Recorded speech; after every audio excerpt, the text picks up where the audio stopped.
Did you know that the Book of Esther doesn't even mention God's name? Yet, his hand is clearly at work throughout the story. The author isn't specifically named, though traditions suggest Mordecai, Ezra, or Nehemiah, people familiar with Persian customs and the Jewish people's history. Scholars believe it was likely written between 460 and 350 BC, during the Persian period.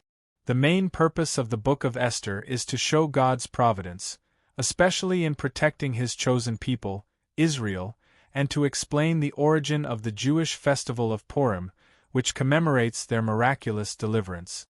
Even today, Jews read the Book of Esther during Purim to remember how God worked through Esther to save his people. Some of the key moments in Esther's story are unforgettable.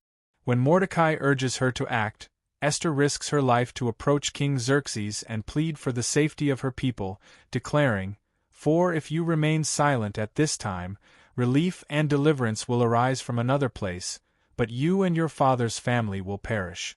And who knows but that you have come to the royal position for such a time as this?" Esther 4 verse 14. Haman, the villain, plots to destroy the Jews but ends up executed on the very gallows he built for Mordecai. Mordecai is elevated to a position of power, demonstrating God's perfect timing and providential care. Feasts and banquets play a major role in the narrative, becoming the backdrop for critical events. Plots are made, secrets are revealed, and God's plan unfolds. What seems like a simple feast becomes the setting for the salvation of a nation. Esther's humility, wisdom, and obedience allowed her to gain favor with the king, even in the most impossible circumstances.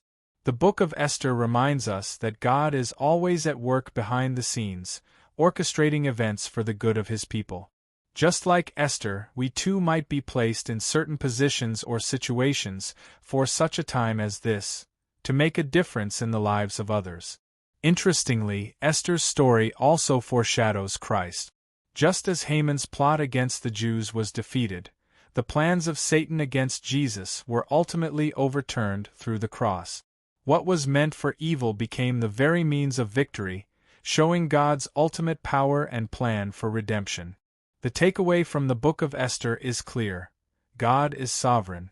Even when life seems unfair, he is orchestrating every detail behind the scenes. By being humble, wise, and courageous, we can trust that he is using our lives for his greater purposes, just as he used Esther to save her people.